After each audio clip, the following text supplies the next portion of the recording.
Hong Kong's the anvil and the American capital is the hammer.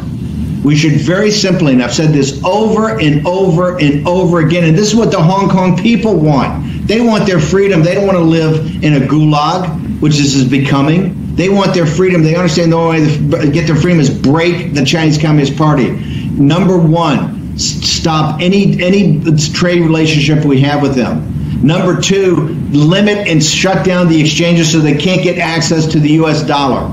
Number three, sanction their big five financial institutions, including Bank of China, CITIC, Hong Kong Shanghai Bank, Penang Group, and then sanction the individuals, not Carrie Lam and the Grundoons on the Legislative Council in Hong Kong. Go back to Beijing and start to sanction them, and they should sanction Wan Qishan and Xi. And what we should do is start talking about all the money they've laundered out of China into real estate, into Midtown Manhattan, into the West End of London. You want to know where the fix is in, ladies and gentlemen? Because there are a lot of people in the United States have made a lot of money off the backs of the Chinese people. Okay, they've taken your capital, your pension fund, your retirement, your insurance. They've shipped all the jobs over there to the slave labor of the Lao Beijing. And you don't see Xi and Wan Qishan and all these leaders. They're not reinvesting their money. The skim they take off the top of the state-owned industries, the skim they take off the top of every dollar goes in there, they're not reinvesting it in China. They're not reinvesting it in that floodplain